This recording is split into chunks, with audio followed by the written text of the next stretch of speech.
Hey guys, what is up? Welcome back to True Sound Studios. I'm Weezna. So today I'm going to show you guys how to hook a mic up to a microphone preamp, then run that into a compressor, and then run the compressor into an interface. So of course I'm going to show you guys how to hook it up, but what you're hearing right now is the Slate ML1 microphone running into the Slate VMS1 microphone preamp, into the locomotive audio weight tank compressor, and then finally ending up at the RME Babyface Pro FS interface. And I'm doing no post-production. This is exactly what it sounds like. Okay, so now that I got that out of the way, let's get into hooking this stuff up.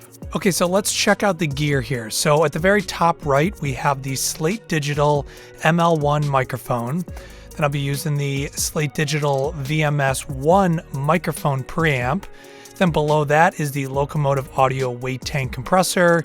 And then finally, the RME Babyface Pro FS is going to be the audio interface. So here we have a yellow XLR cable, and one end is plugged into the microphone, the other into the mic in on the microphone preamp. So now from here, we're going to use another XLR cable.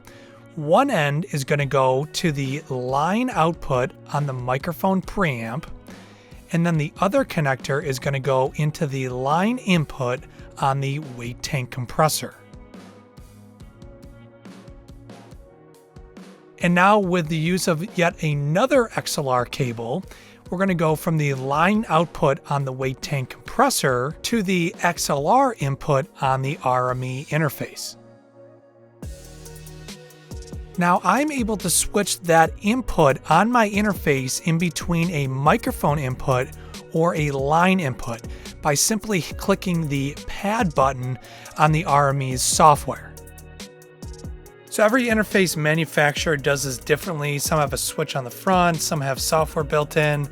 Sometimes you do it in the DAW, it just really kind of depends. So just make sure you look into that and make sure that your interface can accept a line level signal. So here's another alternative. Now, maybe your mic preamp doesn't actually have an XLR output.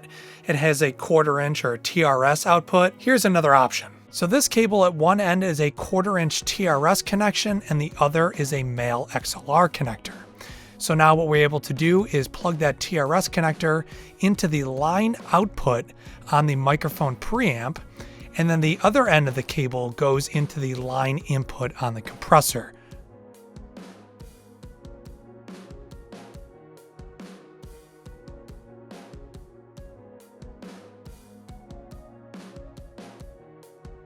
So of course, not every single interface, not every single compressor or mic preamp are going to have the same inputs and outputs. They might be XLR or they could be the 1/4 inch balance connection. So either connection is exactly the same. There's no advantage over XLR or the 1/4 inch TRS. They are both the same connection, just a different style of connector. Some manufacturers choose to have both. Others just pick one or the other. Now, the only XLR connection that actually truly matters and is only for a microphone is the one that is labeled microphone input or mic input. This is a much more sensitive input, and this should only be connected to a microphone. So just a little technical breakdown. A microphone puts out a very, very small little signal, and that's why it has to go into the microphone input on a microphone preamp. This is the only case, it's the only situation where this works. It also could be on a microphone input on a mixer as well, both the same thing. But then that microphone preamp amplifies that teeny tiny little signal, and the output of that mic preamp is now at line level. From here, we can plug it into other compressors, equalizers, effects units.